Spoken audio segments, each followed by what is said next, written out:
Halo semuanya, hari ini di SMP Negeri 62 Surabaya lagi ada lomba loh. Lombanya memperingati Hari Pahlawan Nasional.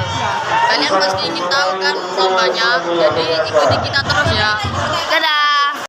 SMP Negeri 62 Surabaya serta seluruh teman-teman SMP Negeri 62 Surabaya yang kami banggakan. Pada kesempatan yang berbahagia ini, marilah kita bertemu di syukur kehadiran Allah Subhanahu wa Ta'ala yang telah melimpahkan rahmat dan hidayah kepada kita semua. Sehingga pada kesempatan pagi hari ini kita dapat berkumpul di tempat ini untuk melaksanakan acara peringatan Hari Pahlawan dengan nama Pahlawanku Pahlawanku, terus bergerak lanjutkan perjuangan.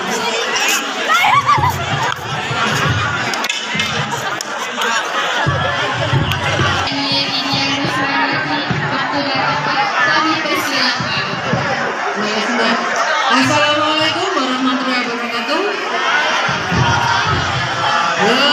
Jawab dulu. Assalamualaikum warahmatullahi wabarakatuh.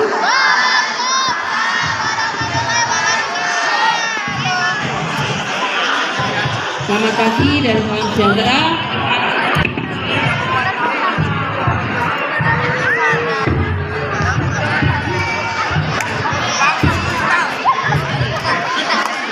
Alhamdulillah puji syukur kita panjatkan kehadirat Allah Subhanahu wa Ta'ala karena di tanggal 10 November ini kita masih bisa berkumpul di lapangan sekolah tercinta kita dalam rangka menyambut memperingati Hari Pahlawan. Meskipun saya lihat para pejuangnya ini banyak ya dengan berbagai macam atribut, tetapi bukan hanya pakaiannya saja, harus di dalamnya ada semangat perjuangan. Alhamdulillah loh, kamu tidak ikut berjuang saat itu ya, gak ikut saat itu, jadi gak melok perang gitu ya.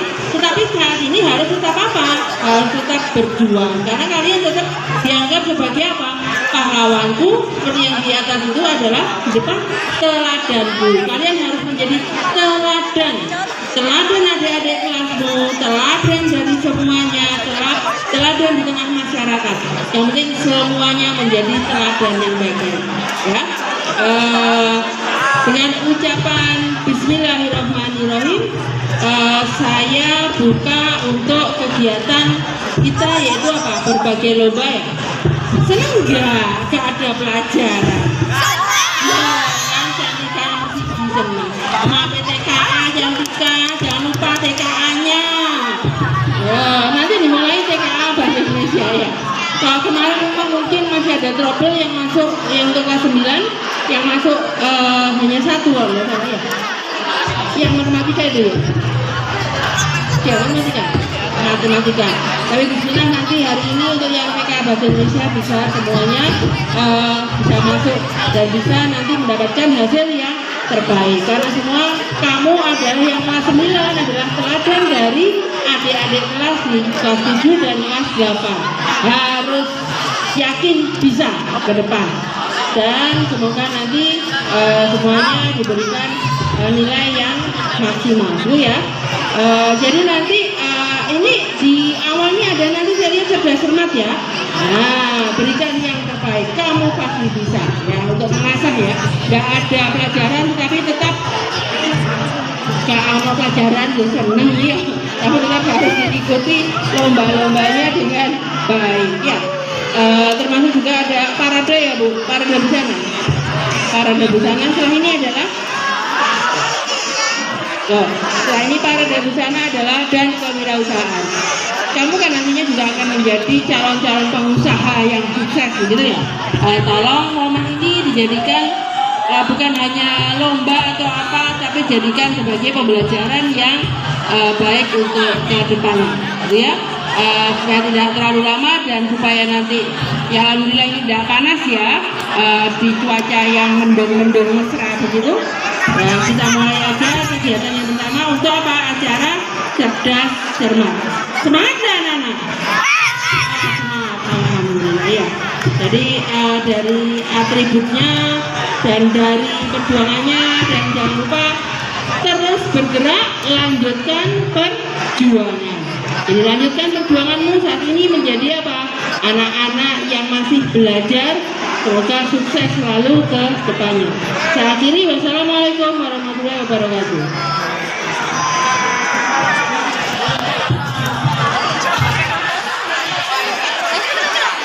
Hadirin yang berbahagia, sebelumnya saya Ismi dan saya Alifia Putri Juliat Zahra sebagai MC kami melaksanakan kegiatan pelaksanaan mengucapkan terima kasih sebesar-besarnya kepada semua pihak dan peserta yang bersedia mengikuti rangkaian acara untuk membuat ibadah salawat tahun 2025 ini.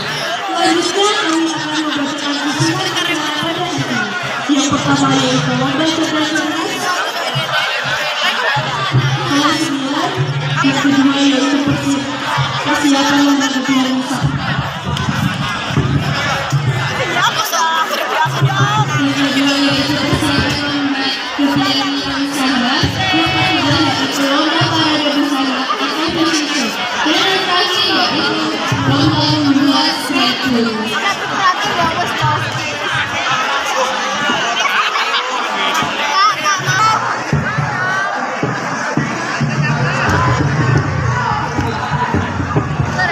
Lomba cerdas, tolong didengarkan dan dicermati karena kami tidak akan mengulangi peraturan dan ketentuan yang sudah kami bacakan. Silakan Kak Azura. Baik, untuk peraturan yang pertama, peserta terdiri dari 3 orang dalam satu kelompok. Yang kedua, peserta dilarang membawa alat tulis, catatan, handphone, dan hal-hal yang dapat mengganggu jalannya acara. Yang ketiga, peserta wajib membawa 1 bendera semapur dalam setiap kelompok. Keempat, peserta yang lebih dulu mengangkat bendera sebelum pertanyaan selesai dibacakan, maka akan dikenakan pengurangan 5 poin.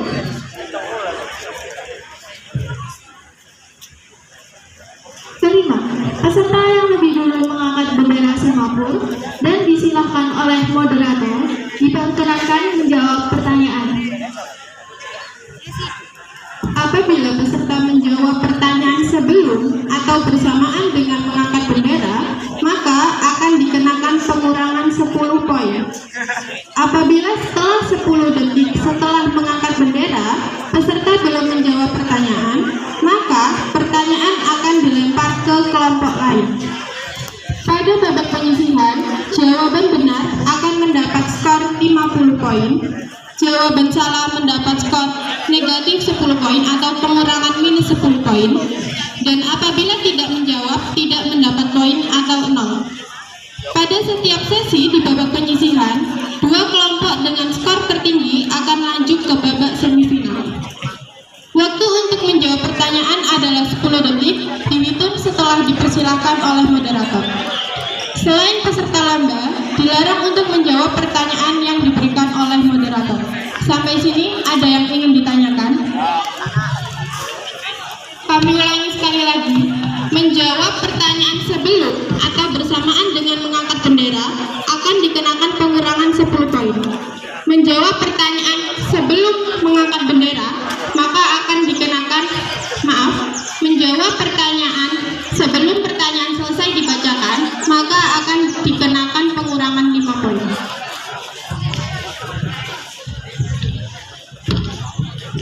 Paham? Peserta lomba sudah paham?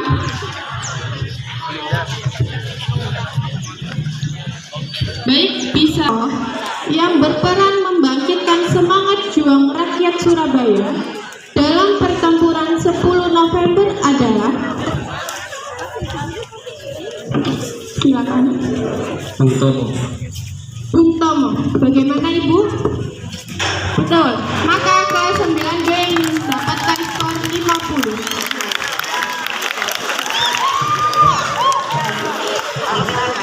Baik, pertanyaan kedua. Siapakah lawan utama rakyat Indonesia dalam pertempuran Surabaya? 9B. Sekutu dan Belanda. Bagaimana Ibu? Kurang tepat. 9E mendapatkan 0 poin. Maaf, minus minus 10. Hotel Yamato kini dikenal dengan nama. Silakan 9E. Hotel Yamato sekarang dikenal sebagai Hotel Majapahit. Bagaimana dengan juri? Betul. 9E mendapat skor 50. Karena pengurangan poin negatif 10, maka 9E mendapatkan poin 40. Pertanyaan selanjutnya. Siapakah tokoh nasional yang menjadi perwakilan dalam perundingan dengan pihak sekutu saat pertempuran 10 November terjadi?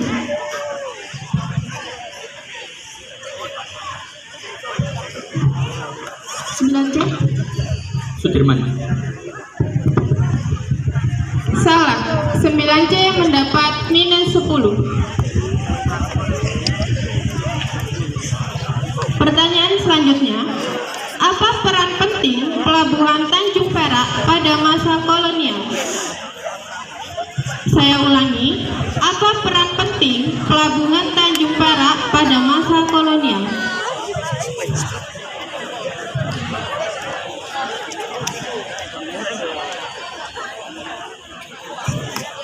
Baik, karena tidak ada yang menjawab, soal kami gugurkan.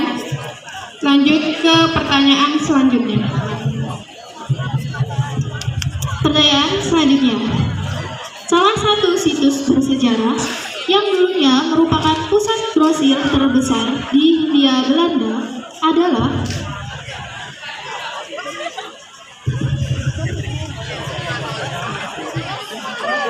Saya ulangi sekali lagi. Salah satu situs bersejarah yang dulunya merupakan pusat grosir terbesar di Hindia Belanda adalah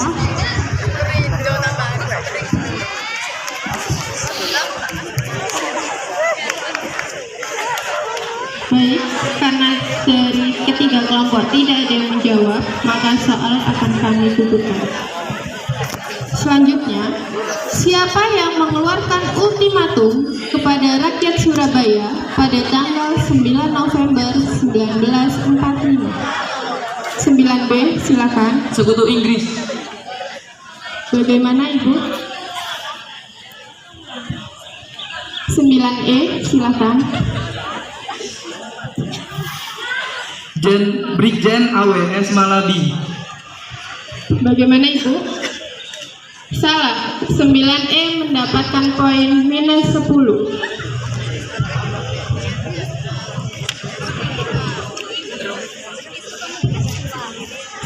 B juga mendapatkan minus 10.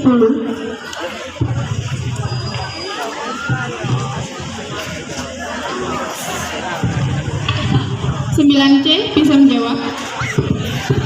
Letnan Jenderal Sir Philip Christison. Bisa diulangi? Letnan Jenderal Sir Philip Christison. Bagaimana? Salah. 9C mendapatkan skor minus 10. Siapa pemimpin pasukan Inggris di Surabaya? 9B, silakan. AWS Malabi. Bagaimana? Betul. 9D mendapatkan skor 50.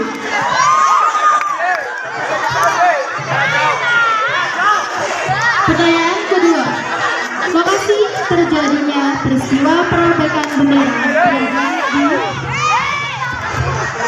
9F. 9 apa bukan nih? 9 Delta. 9 Delta, silakan. Soalnya apa tadi? Perobekan Hotel Yamato.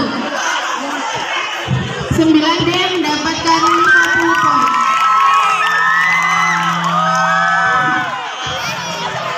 Didengarkan. Siapakah komandan pasukan Indonesia yang gugur di Hotel Yamato? 9A. Salah. 9A.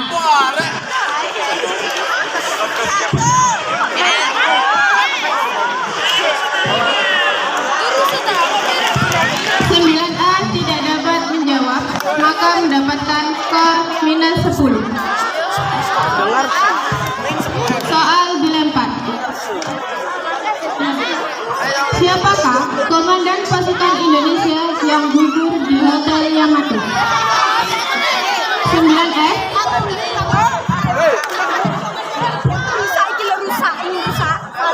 Lima.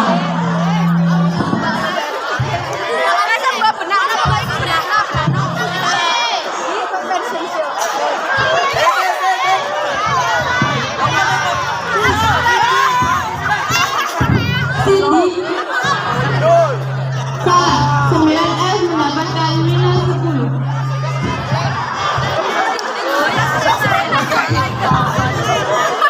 Lanjut pada soal selanjutnya.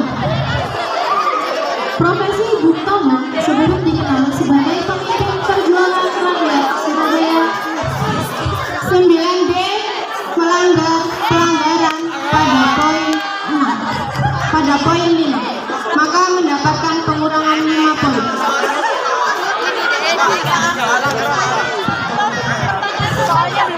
Saya ulangi lagi. Profesi Bung Tomo sebelum dikenal sebagai pemimpin perjuangan rakyat Surabaya adalah 9F mendapatkan 50 poin. Selanjutnya, apa kepanjangan dari gedung Siola? 9D.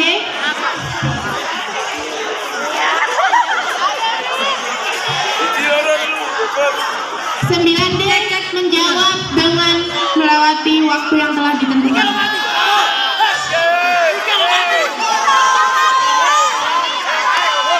Pertanyaan dilempar. Apa kepanjangan?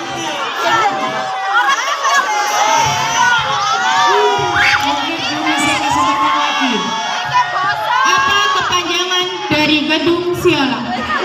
9A. Societet Industrial Orange Langen. Salah. 9A mendapatkan minus 10 poin. Pertanyaan dilempar. Apa kepanjangan dari gedung Siola?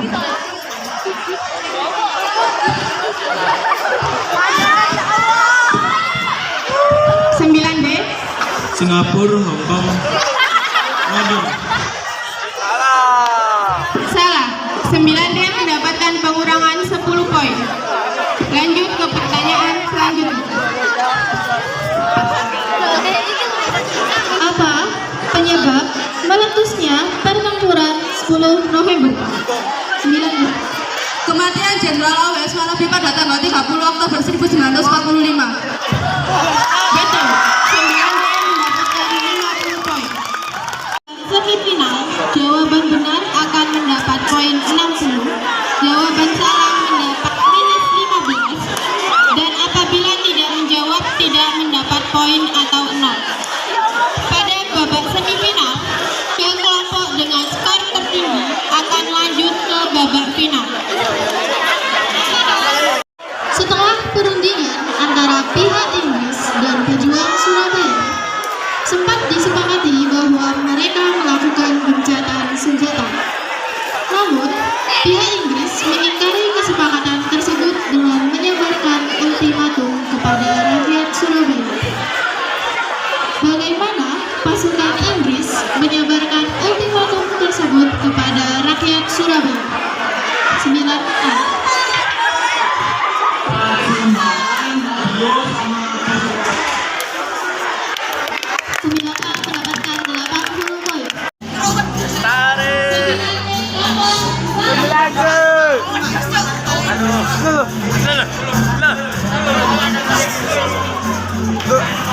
Apa itu? Noni ayo.